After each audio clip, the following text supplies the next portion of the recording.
Habari ndugu wasikilizaji, karibu tena katika kipindi changu hiki cha mahusiano ya ndoa. Ndoa imeanzishwa na Mwenyezi Mungu. Ni wazo la Mungu. Yeye ndiye aliyesema si vyema mtu awe peke yake.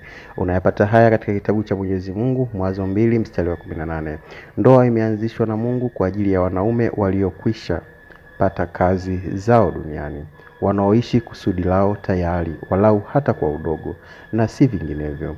Ni Adamu aliyekuwa tayari anatumika bustanini, ndiye ambaye Mungu aliona anastahili msaidizi wa kufanana naye.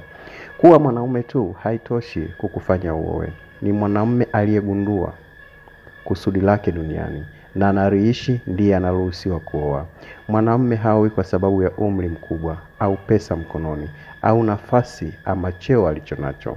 Anapaswa kuoa pale tu akiwa amejipata.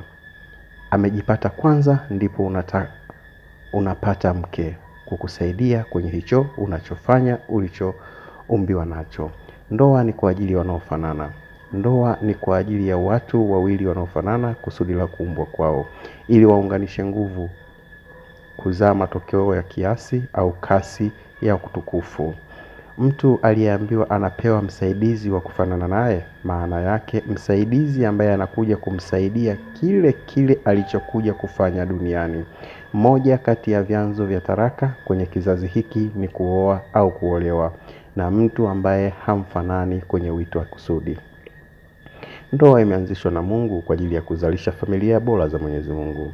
Ndoa ni mahali pa kuzalisha mishare ya Mungu kwa ajili ya dunia yetu. Ndoa ni mahali pa kuzalisha mashujaa wenye Mungu ndani yao, waliolelewa na mama na baba waliojaa Mungu, ili kutunza cha Mungu kwenye kizazi kinachofuata. Basi kwa haya machache, naomba usisahau kusubscribe page yangu ili uweze kupata darasa linalofuata zaidi. Hii ndio maana halisi ya ndoa.